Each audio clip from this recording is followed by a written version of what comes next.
Mambo vipi mwana familia wa Chris Media 24? Bana, karibu sana kuweza kuzitazama taarifa mbalimbali za kiburudani ambazo zimeendelea kuchukua nafasi kinoma kwenye ulimwengu wetu wa burudani. Of course bana, mimi natumai kwamba unaofahamu mtandao unaitwa Spotify ambao umekuwa ni maarufu zaidi kuja kusikizia muziki hapa Tanzania na bana uko mbele zaidi. Sasa wasanii wetu wamekuwa kinufaika zaidi kuhusiana na hiyo platform ya kuweza kusambazia muziki. Sasa Spotify kuongeza kibunda kwa watumiaji wake, ambapo mtandao huo umepanga kuongeza hela zaidi kwa wale ambao wamekuwa wanaotumia, especially wasanii na watu ambao wanatengeneza podcast zao huko Spotify.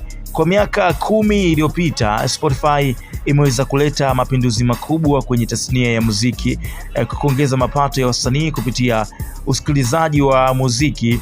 Mwaka 2014 mapato ya jumla ya muziki yalishuka hadi dola bilioni 13, huku Spotify ikichangia dola bilioni 1 pekee. Lakini mwaka 2024 pale Spotify iliweza kuannounce kwamba kuweza kulipa zaidi ya dola bilioni 10 kwa tasnia ya muziki. Actually ilifikisha jumla ya takriban dola bilioni 60 tangu kuanzishwa kwake. So ukuaji huu umetokana na ongezeko la watumiaji wa kulipia, ubunifu na wa huduma za AI DJ na Lab sasa na upanuzi katika soko kwenye mataifa kama India, Brazil, Mexico na Nigeria.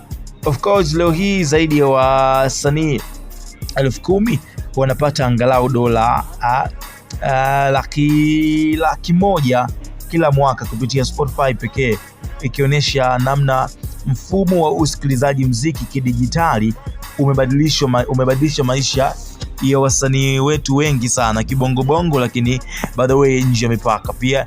Katika enzi za kabla ya usikilizaji wa kidijitali, muziki ulithibitisha na label chache kuwa, lakini sasa kila msanii ana nafasi ya kusambaza kazi zake mwenyewe moja kwa moja kwa mashabiki zake duniani.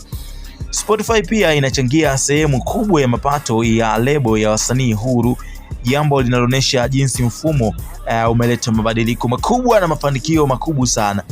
Sasa mjadala kuhusu usawa na mapato kazi ya wasanii makubwa zaidi na bado unaendelea. Lengo la Spotify ni kuongeza idadi ya watumiaji wa kulipia hadi bilioni 1, jambo linaloweza kuleta mapato zaidi kwa tasnia nzima. Ingawa Spotify yenyewe imefanikiwa kuweza kuifanya dunia kulipia muziki, baada kuna changamoto ya wasanii wachanga wanaotafuta nafasi kwenye soko lenye ushindani mkubwa.